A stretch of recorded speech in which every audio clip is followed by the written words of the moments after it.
at the end of the day, the way Indiana came at me with everything they promised me and they keeping their promise, they sold me. And I took the bait for it, and I'm happy to be back where I started, and also being back with Coach, and Kelly, and also Amber as well, bringing her along. It's just a blessing to be back where I started, and also for my family and friends to also see me back where I started at as well. Just amazing and a grateful feeling to be back in a Indiana Fever jersey. What happens when a three-time WNBA champion teams up with one of the most hyped players in recent memory? Natasha Howard's move to the Indiana Fever isn't just a trade, it's a seismic shift. But here's the burning question. How will Howard, a battle-tested veteran, sync up with Caitlin Clark? The chemistry between them could either elevate the Fever to new heights or leave them stuck in neutral. In this video, we're diving deep into how Howard's arrival could turn this team into WNBA champions and what she really thinks about playing alongside Clark in Indiana. Plus, stick around for an exclusive bombshell about Howard that no one saw coming. Ready? Let's dive in. When I was on that stage press conference, I kind of got emotional a little bit. Like, wow, I'm back here again where I started. And just how Stephanie White was speaking so highly of me. Like, I'm like, this is where I need to be at, and this is where I belong. And I'm just so happy to be able to come back and handle some unfinished business. Imagine this. A three-time WNBA champion steps into the Indiana Fever's locker room. But this isn't just any player. It's Natasha Howard, back where it all started for her. This homecoming has everyone buzzing, and trust us, there's a lot more to this story than meets the eye. The list of accomplishments are long. People say you should have a one-page resume. Natasha cannot have that. It is several pages. Three-time champion, two-time All-Star, Defensive Player of the Year, Most Improved Player. I mean, again, the list goes on and on and on. Let's hit rewind for a second. Howard's journey began right here in Indiana, when the Fever picked her with the 5th overall selection in the 2014 WNBA draft. Fast forward to today, and she's no longer just another player. She's a battle-tested veteran with multiple championships to her name. So why, after all she's achieved, would someone of her caliber choose to return to a young, rising team like the Fever? She could have landed anywhere. What's truly behind Howard's decision to come back? This is a tremendous, not only a tremendous player, but a tremendous person. And what she's done the last 9 years in her career has put her in the elite company of many athletes and many players in this league. So, I want to say thank you to Natasha and to her family for coming back to us. Because when a player returns to a place that drafted them, that's special. And she chose us because she could have gone anywhere. The answer? It might surprise you.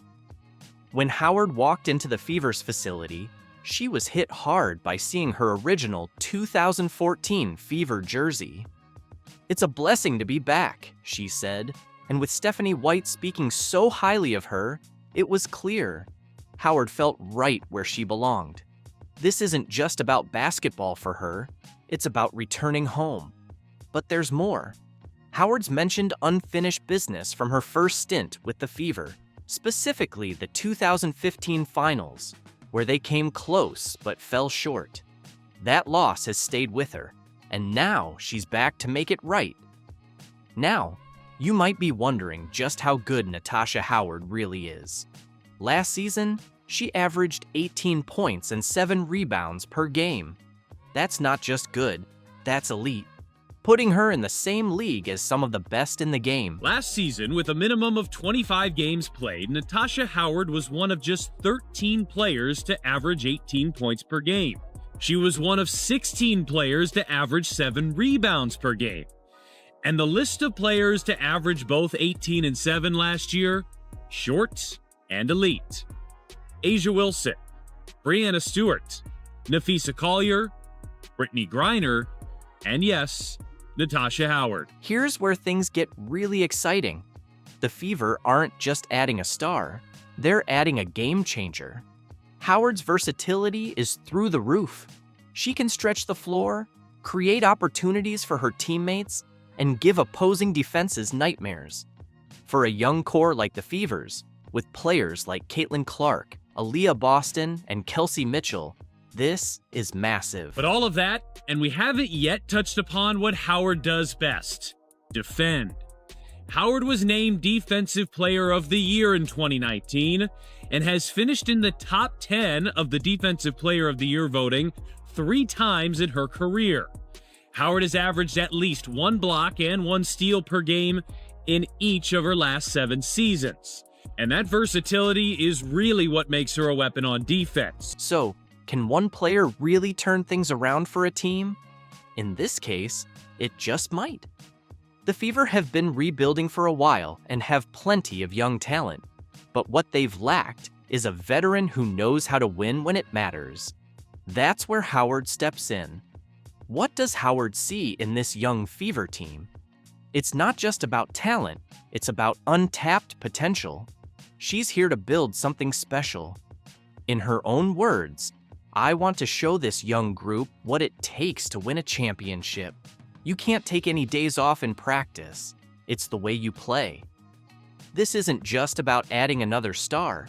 It's about reshaping the team's entire culture. We have the talent, but first of all, we have the people to actually do it. So my thing is, like, I'm happy, like I said, to be a part of this and also bring the leadership and the desire to, to show the young group what it takes to win a championship. I have 3, so my thing is like to show them you can't take no days off in practice. You gotta think, like, you practice, it's the way how you play. So my thing, like, coming in, I'm just gonna show them, like, this is how you work hard. So when you work hard, it's gonna be easy in the game. It won't be as hard. So my thing is just bringing that championship mentality to the locker room and to this team and just guiding this team. The Fever's management is absolutely thrilled about Howard's return, and it's easy to understand why.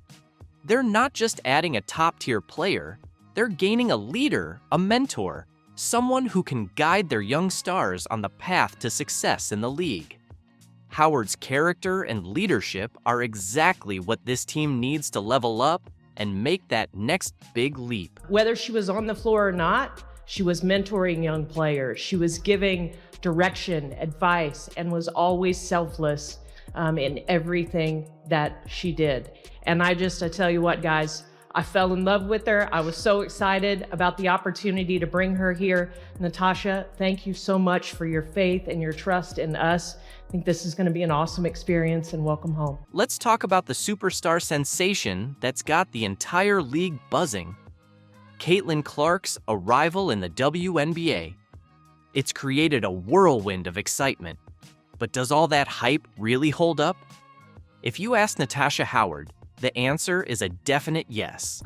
Just really excited to also play with Caitlin Clark, Kelsey Mitchell, Aaliyah Boston, like the player that, that I also say stuff on the court to them when I'm like playing against them. So, but I'm happy that I'm playing with them, not against them no more. Picture this: a 3-time WNBA champion hitting the court next to a point guard who just rewrote WNBA history in her freshman season. You'd think there might be some tension, right?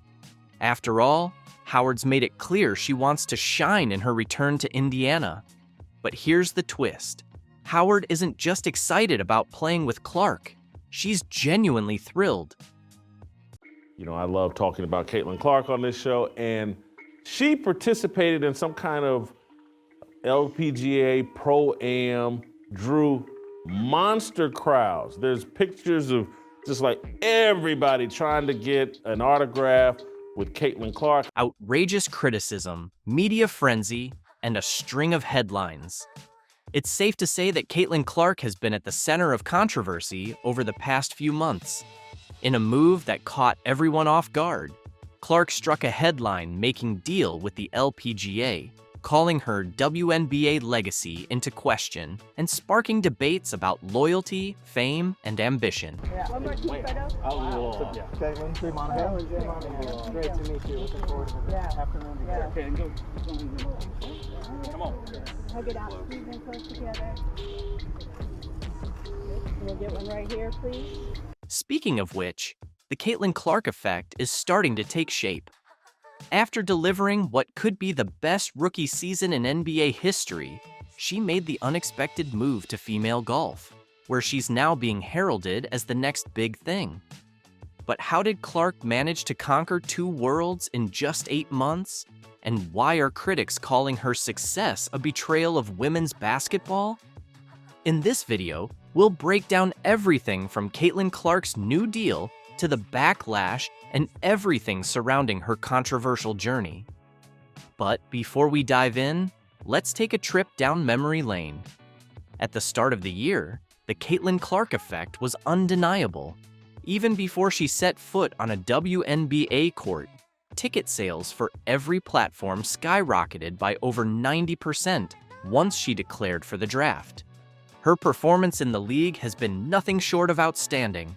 In her rookie season with the Indiana Fever, she averaged 19 points per game, scoring at least 13 points in 29 of her 36 games this year. What's even more surprising are her record-breaking feats, becoming the first player in WNBA history to hit over 100 three-point shots and rack up 300 assists in a single season. At this point, NBA analysts were already calling her a generational talent, but Clark's influence wasn't just reflected in the numbers, it was in the stands as well. Every week, Fever games turned into must-watch events, with fans traveling from across the country to see her play. She brought an entirely new audience to the WNBA. Meanwhile, Reese wasn't just riding the wave of hype, she was making her own history, becoming the first rookie to record an all-star game, double-double, the first WNBA player to achieve back-to-back 20-rebound games, and pulling off an impressive 24 double-doubles in her rookie season. While others are still trying to catch up, Reese is reshaping the game, and Clark has done more than just elevate the league's profile. However, while Clark was drawing record crowds, boosting TV ratings, and breathing new life into women's basketball, the WNBA failed to make her the face of the league. As a result, Caitlin Clark is now taking her talents and fan base elsewhere. Enter her debut at an LPGA Pro-Am, which drew bigger crowds than some of the tour's main events. At this point, she's not just rewriting the narrative in basketball, she's also making waves in women's golf. Playing alongside world number 1 Nelly Korda at the Pelican Golf Club's Annika Pro-Am, Clark showed that her influence extends far beyond the basketball court. If anyone thought her dominance was limited to the hardwood, her impressive performance on the greens has now silenced many doubters. When Caitlin Clark stepped onto the Pelican Golf Club course, it was clear this wasn't just another golfer taking their turn. The LPGA capitalized on the moment by pairing Clark with Nelly Korda, a marketing move that spotlighted both players as generational talents. The anticipation was electric, and even the Golf Channel rearranged its programming to cover her live, something unheard of for a Pro-Am event.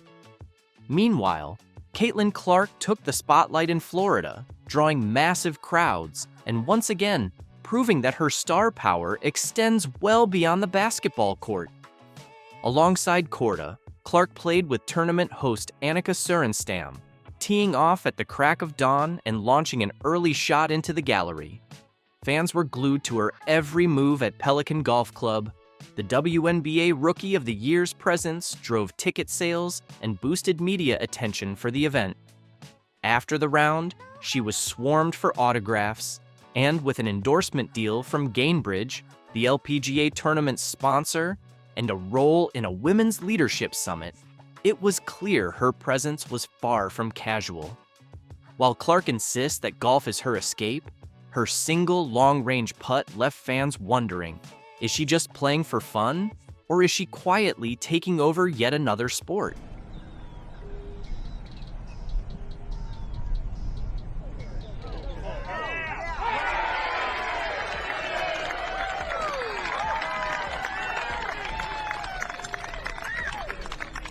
One thing is clear, the LPGA is thriving on Caitlin Clark's star power in a way the WNBA could only dream of.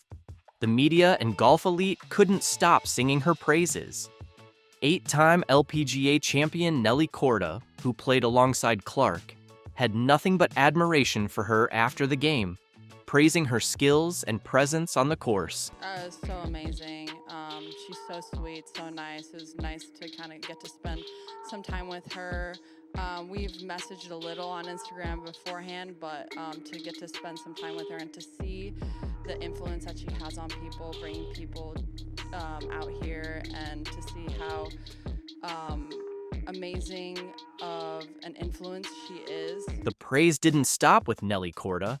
LPGA Tour Commissioner Jay Monahan was equally blown away, calling Caitlin Clark's performance incredible and applauding her passion for the game.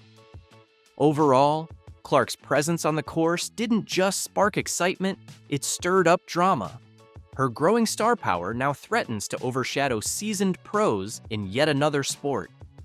Is Caitlin Clark the crossover phenom golf never knew it needed?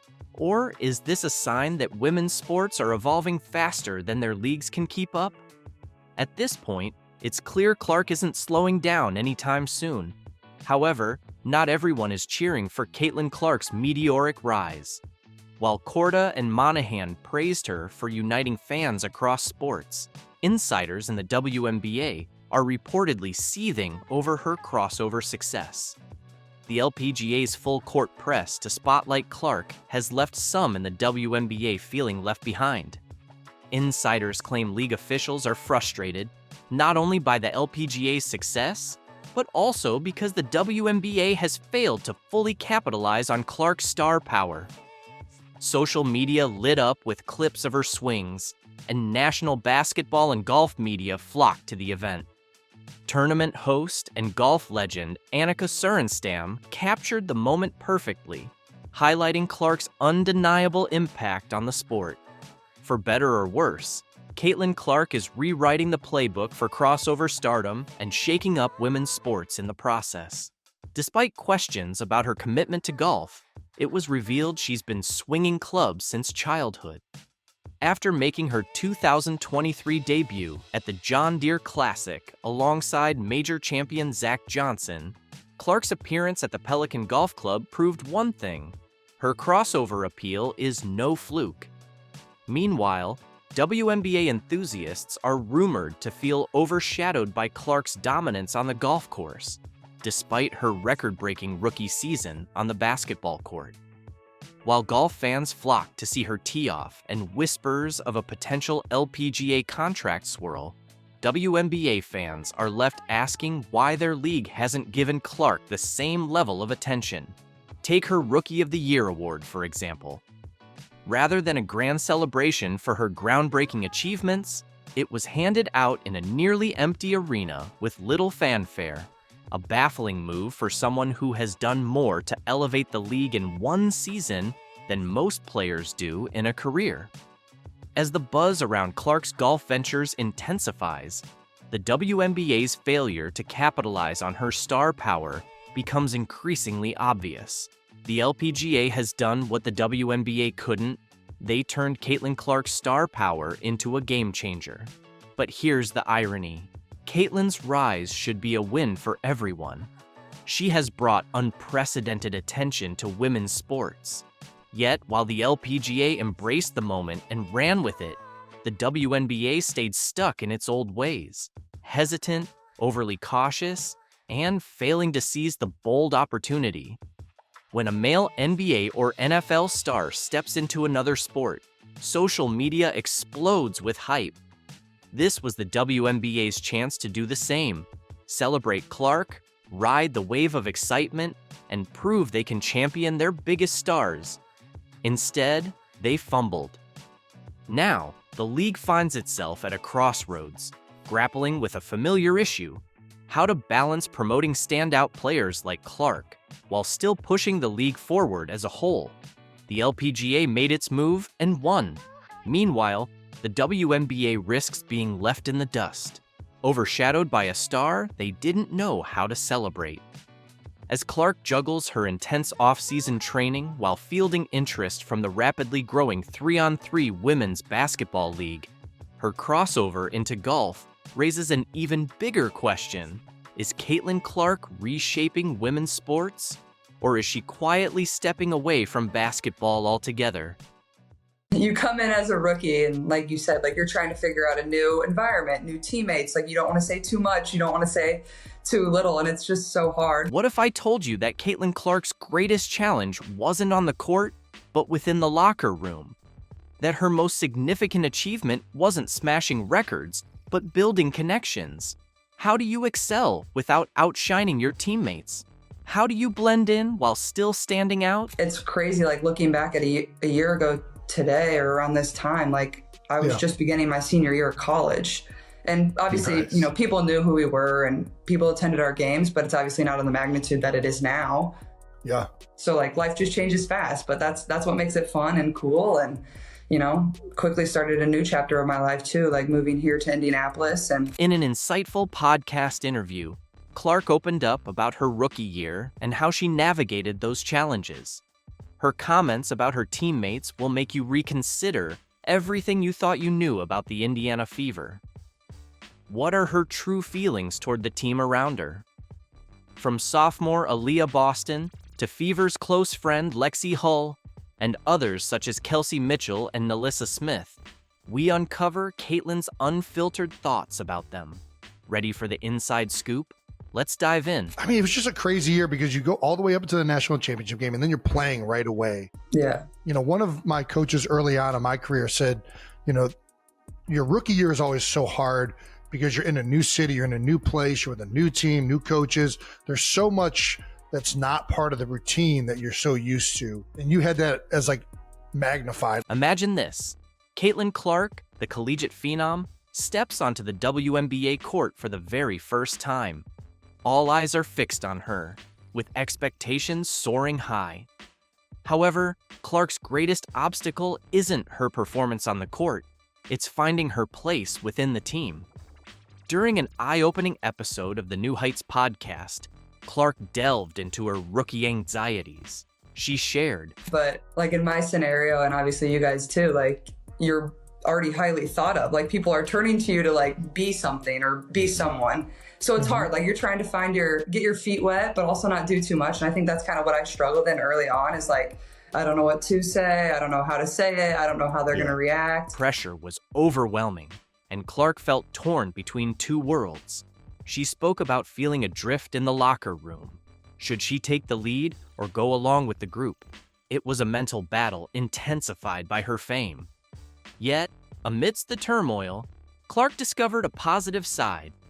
The fast-paced WNBA environment kept her concentrated. But I think it was good a little bit too. Like you don't have time to overthink things. Like it's just like boom, boom, boom, boom. Yeah, like you're just on to the next. But at the same time, like you don't like, I feel like I never really ended the chapter of college. Like it was just like you been left, but maybe that's good. You don't have a lot of time to think about it. So I think that's definitely the weirdest part of, you know, women's professional basketball and obviously college basketball too, is just that change, but that's kind of how it has to be too. So it's just different. Her teammates became her rock during this wild transition. While some teammates caused problems in the beginning, eventually everyone came together to thrive in the WNBA. For not knowing, you nailed it. But also, like, I had a lot of really good vets around me too, so I feel very grateful for that. And we had a fairly young team too, so like people had been through it fairly recently, so they knew how I felt. But like I feel like that definitely is a huge challenge, and that goes for whatever professional sport. Like you're trying to learn, but also people are looking at you like you got to perform and like be what they drafted you to be, and that can be tough. In a heartfelt moment, Clark confessed, "I feel like I never truly closed the chapter of college. It was just like you left. But maybe that's for the best. There isn't much time to dwell on it."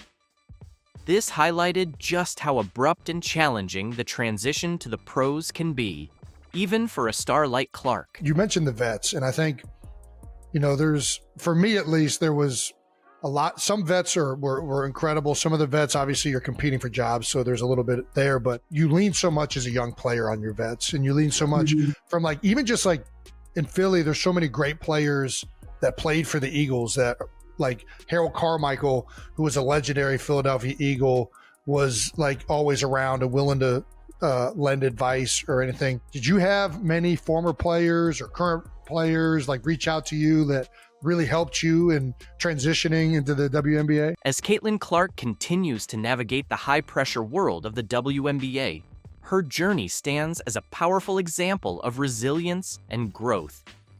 From overcoming locker room challenges to embracing the fast-paced professional lifestyle, Clark is not only proving her prowess on the court, but also her ability to build meaningful connections with her teammates. Her honest reflections highlight the complexities of transitioning from college stardom to the pros, reminding us that even the brightest stars face their own set of challenges. What do you think the future holds for Caitlin Clark and the Indiana Fever? Imagine what should have been a landmark celebration for A'ja Wilson, a night of honor and triumph, turning into a whirlwind of anger and frustration. Instead of basking in well-deserved accolades, Wilson finds herself stewing not over being overlooked, but because Caitlin Clark is hogging the spotlight.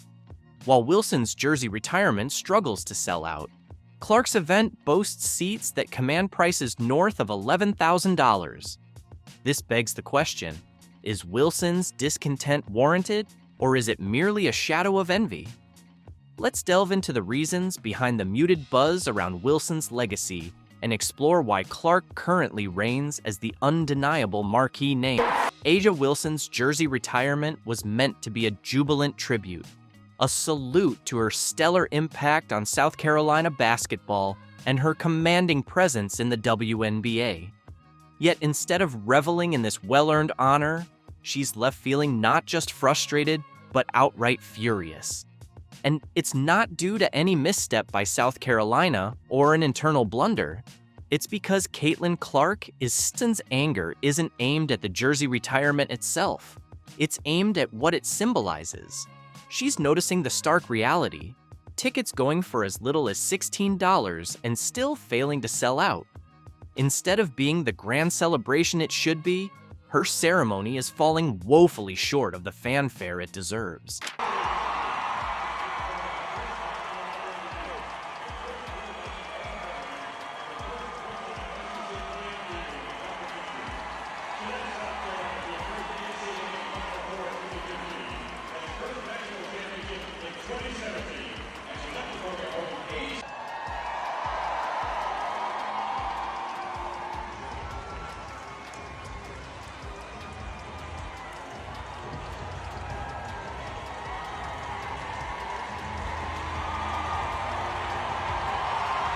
Then she turns her gaze to Iowa, where Caitlin Clark's jersey retirement has ballooned into a blockbuster event, with tickets fetching over $11,000. Fans are scrambling for seats, and the buzz is undeniable. That stark contrast stings. Wilson has long been hailed as one of the premier faces of women's basketball. With a resume boasting MVP awards, championships, and even an Olympic gold medal, she's no stranger to accolades. South Carolina has gone so far as to immortalize her with a statue, an honor few athletes ever receive. And yet, when it comes to the buzz surrounding her jersey retirement, the numbers speak for themselves. Fan interest is lackluster. Wilson might claim the timing is off, or argue that Caitlin Clark is unfairly hogging the media spotlight. But at the end of the day, the reality remains unchanged. Caitlin Clark has become the bigger star, a fact Wilson struggles to accept. This isn't a debate about WNBA triumphs versus college success, or a contest of who has a more decorated career. It's about who truly captivates the audience. Right now, Clark is the catalyst for growing interest in women's basketball, while Wilson, despite her impressive achievements, seems to be fading into the background. Wilson's discontent didn't emerge overnight with this jersey retirement debacle. For years, she's been vocal about the broader issues plaguing the WNBA and women's sports in general, lamenting disparities in pay, viewership, and sponsorship. To a degree, her concerns are justified. Women's sports have historically battled for mainstream recognition, but then, along came Caitlin Clark, reshaping the narrative entirely. Clark's games are consistently selling out arenas, Her performances are smashing TV ratings, and she's drawing enormous crowds wherever she goes. More than just a skilled player, Clark is a bona fide entertainment powerhouse. Even those who wouldn't normally tune in to women's basketball find themselves captivated by her presence. Her unprecedented media attention underscores her appeal, a stark contrast to Wilson, who finds herself wondering why her legacy isn't eliciting the same level of adoration. Despite her championships and WNBA dominance, Wilson is being sidelined in the race for fan love. The key difference? Clark has an innate ability to connect with people, a magnetic charm that goes beyond raw talent. Wilson undoubtedly has elite skills, but Clark's energy, passion, and relatability make the game feel more inviting. Instead of exuding a chip-on-the-shoulder demeanor that can alienate casual fans, Clark's charisma draws them in, making them feel like they're part of something much larger. In contrast, Wilson's intensity often translates into a sense of entitlement, which can inadvertently push fans away rather than win them over. A clear reflection of this divide can be seen in how both jersey retirements are being celebrated. Clark's event is nothing short of a historic spectacle, with fans clamoring for tickets and willing to pay sky-high prices. Wilson's ceremony, however, seems to be ticking off an obligation rather than igniting a movement. It's not a case of media bias or orchestrated favoritism.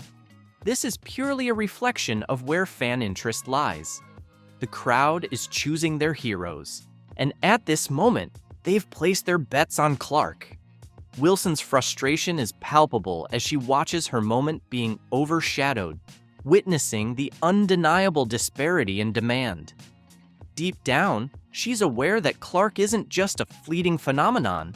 She's the future face of women's basketball. Despite the WNBA's efforts over the years to spotlight Wilson, backed by the league, the media, and industry giants, the excitement simply isn't there. Meanwhile, Clark has effortlessly built her own following, and that organic appeal is something Wilson can't ignore. Instead of letting bitterness fester, perhaps Wilson should take a page from Clark's playbook. She might ask herself how to forge a stronger connection with fans, how to become more accessible and engaging both on and off the court. Basketball isn't solely about statistics and accolades. It's about creating an emotional resonance with the audience. And right now, the difference between the two women is like night and day. While Clark eagerly embraces her role in the spotlight, Wilson appears to resent being deprived of what she believes is rightfully hers. Wilson has undoubtedly earned respect through championships and individual honors. Yet, the love of the casual fan has eluded her. This is why the treatment of their respective jersey retirements couldn't be more different. While Wilson's frustration is understandable, the blame ultimately lies with her. If she aspires to be remembered among the all-time greats, she must realize that true legacy in basketball comes from forging a genuine connection with fans.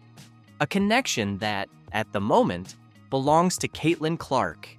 The last 4 games, she's trying to get it all in tonight. And she leaves the floor to a standing ovation. In an astonishing twist, Kennedy Carter has rapidly shifted from being one of the WNBA's most promising talents to an unrestricted free agent almost overnight. Celebrated for her dynamic scoring ability and exceptional footwork, Carter's sudden departure from the Chicago Sky has sent ripples throughout the league. How could such a gifted athlete find herself sidelined so abruptly? The answer lies in a series of controversial incidents that have propelled her career to a critical crossroads. These two are going to have a battle tonight. The former Gamecocks has plumbed out herself. For fans who have followed her journey closely, Carter's descent from grace is both shocking and heartbreaking. She was a player poised to lead her team to remarkable success. Yet now, Her name is entangled in one of the league's most discussed controversies. From awe-inspiring performances to locker room drama, her story stands as a cautionary tale about the repercussions when immense talent meets personal turmoil. As we explore this saga further, it becomes evident that this situation transcends basketball. It highlights the evolving culture of the WNBA, the immense pressures of stardom, and the significant impact that public missteps can have. If you're fascinated and eager to dive deeper into this incredible story, be sure to like, share, and subscribe to our channel. Your support enables us to continue bringing you the most engaging updates in women's basketball. Which was called. The question is, will they call it unnecessary? Kennedy Carter. The infamous push became a turning point that reverberated throughout the basketball community. During an intense game, emotions soared, and Kennedy Carter shoved Caitlin Clark in a manner that left everyone, fans, players, and officials, astounded. This wasn't just an ordinary on-court clash. It was deeply personal. The push wasn't a spur-of-the-moment reaction. It stemmed from escalating tensions that had been building for weeks. Caitlin Clark, the emerging star of women's basketball, stood there in disbelief as the crowd hushed. For Carter, this gesture was more than a momentary lapse of control. It was a career-altering mistake. While basketball thrives on passion and fervor, actions like these can cross a definitive line. In an era where every move is captured on camera, Carter's impulsive decision in such a high-profile situation ultimately doomed her relationship with the Chicago Sky. Get myself together. I know that I'm a vital piece of this team, and I know that I need to be in shape. I need to be ready to go. I need to be mentally ready, physically ready. So all of those things were coming into play while I was sick, while I was out. There were still things that I was doing, basketball-oriented, so that when I come back, you guys are like, oh, it's kind of like she didn't miss a beat. Yeah, because you still have to work when you're asleep and you're sick and things like that. So, yeah. What made this incident particularly disastrous wasn't just the action itself. It was the choice of target. Caitlin Clark isn't merely any player. She's the WNBA's shining star, winning the hearts of countless fans and redefining the league's image. By targeting her, Kennedy Carter didn't simply make headlines. She transformed herself into a cautionary tale within the league. Whenever I decide to go to the WNBA, I hope it's that same thing. I hope I can continue to grow the game. I hope we're playing in front of sold-out crowds. I hope more teams are added to the league. There's so many tremendous players that don't even get the opportunity to play in the league. To fully understand the impact of Carter's push, it's essential to recognize Caitlin Clark's significance within the WNBA. She isn't just a player, she's a phenomenon, breaking records, filling stadiums, and attracting new fans. Clark represents the bright future of women's basketball. In 2024, her meteoric rise has captivated not only dedicated basketball enthusiasts, but also casual viewers who tune in to witness her mesmerizing performances on the court. Clark's influence extends beyond her impressive statistics. She embodies what the WNBA aspires to be, a league driven by star power, marketability, and substantial growth. Sponsors are eager to partner with her, fans idolize her, and every move she makes becomes headline news. Therefore, when Carter pushed Clark during that intense moment, it wasn't just poor optics, it was a critical blow to her burgeoning career. Was trying to redirect a pass. Schenectady! Clark. And drains it! Because she's been buzzed. Clark! While the incident involving Caitlin Clark dominated headlines, insiders close to the team reveal that the real issues run much deeper. For months, the locker room has been fraught with tension, with Kennedy Carter at the epicenter of the discord. Teammates have spoken quietly about her attitude, creating an environment that felt more like a pressure cooker than a supportive team. In professional sports, teamwork and chemistry are paramount. When one player disrupts that delicate balance, the consequences can be severe. Carter's fiery personality, which can be an asset on the court, often clashed with the culture the Chicago Sky aimed to build. Reports of missed meetings and public disputes painted her as someone out of sync with her team. In today's WNBA, where reputation and branding are as important as performance, these internal conflicts couldn't be ignored. The Sky's decision to part ways with Carter wasn't just a reaction to a single controversial moment. It was the result of months of unresolved tension reaching a breaking point. In 2024, social media has become a pivotal platform for shaping public perception. When Carter and Angel Reese abruptly unfollowed each other on Instagram, fans immediately sensed something was wrong. This wasn't just immature behavior, it signaled a significant rift within the league. The timing couldn't have been worse for Carter, whose reputation was already under scrutiny. In an era where every social media post is analyzed like game footage, these subtle online actions sent a clear message. Things were not okay. Fans and analysts began to speculate about the source of the discord, with many pointing to the growing tensions between Carter and her teammates. For Carter, this social media drama only intensified her troubles. In a rapidly expanding league capturing more attention than ever, every action, both on and off the court, carries substantial weight.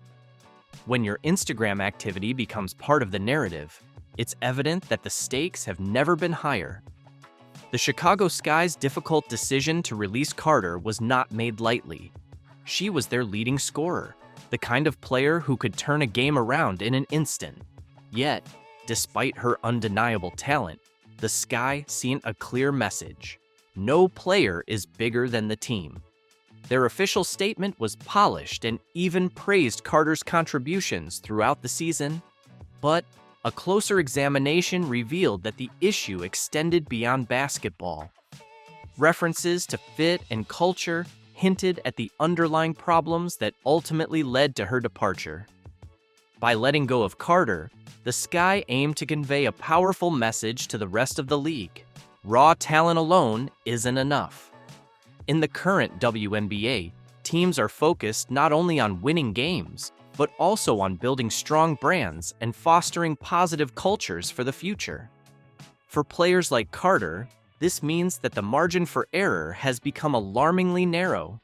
The WNBA is on the verge of a remarkable era, with record viewership, billion-dollar media deals on the horizon, and sponsors eager to invest.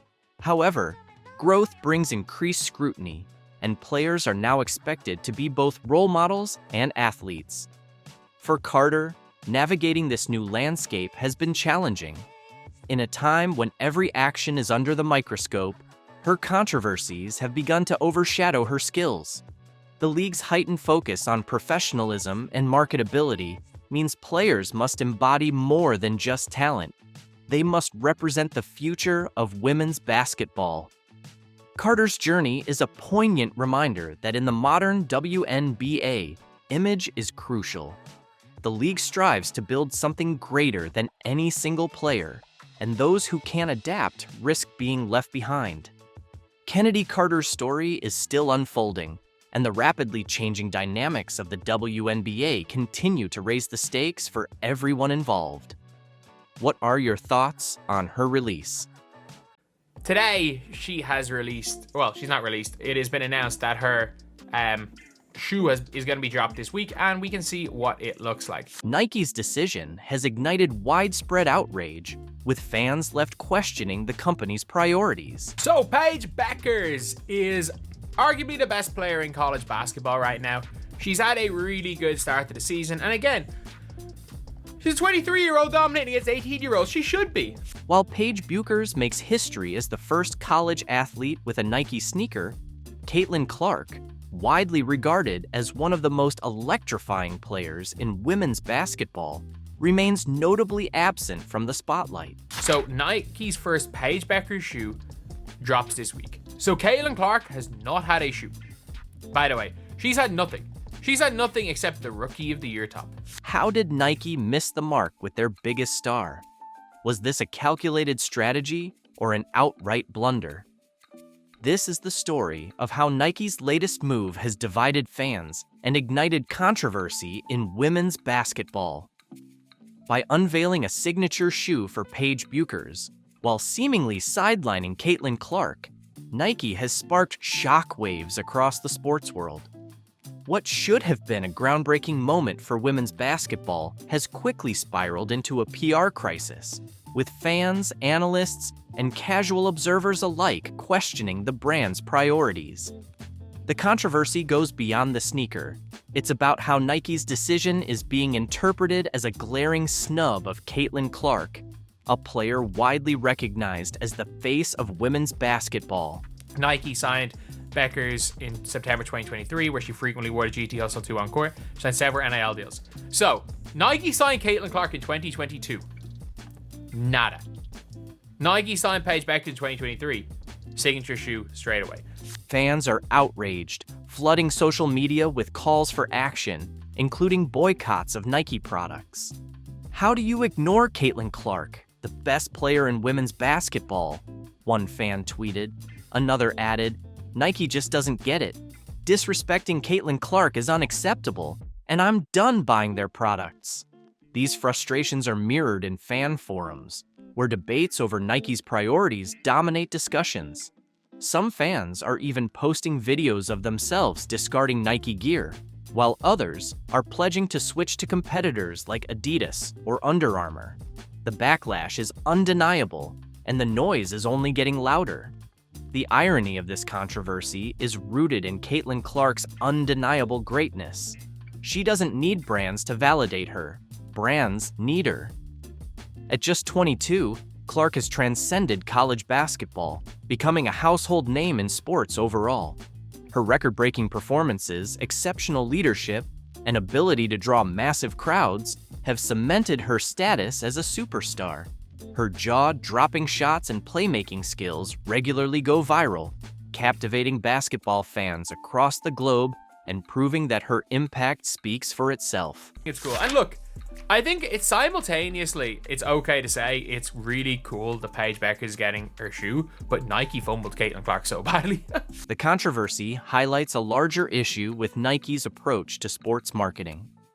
While Bueckers is undeniably talented and deserving of recognition, many feel that Clark's cultural and athletic impact has reached unprecedented levels. Her performances consistently draw massive audiences, and her highlights frequently go viral, captivating basketball fans worldwide. For a brand as influential as Nike, sidelining such a star feels like a glaring missed opportunity. Nike's decision not to launch a Caitlin Clark signature shoe has also raised concerns about their ability to connect with their audience. Fans argue that Clark's dominance and charisma make her the perfect candidate to lead a campaign that could transcend sports and become a cultural moment. Instead, Nike's move has been widely interpreted as tone-deaf, sparking backlash that continues to grow. This misstep has opened the door for competitors like Adidas and Under Armour to step in and align themselves with Clark, whose marketability continues to soar. A Caitlin Clark signature shoe could not only boost sales, but also send a powerful message about valuing women's sports. If Nike doesn't act quickly, they risk losing one of the brightest stars in basketball to a rival brand. For now, Caitlin Clark's star power shines brighter than ever. She doesn't need a signature shoe to prove her greatness. Her talent and influence speak for themselves. However, for Nike, this situation serves as a wake-up call. The backlash has shown that fans are paying attention, demanding better representation, and willing to hold brands accountable. If Nike fails to recognize Clark's value, it risks falling behind in the rapidly evolving landscape of women's sports marketing.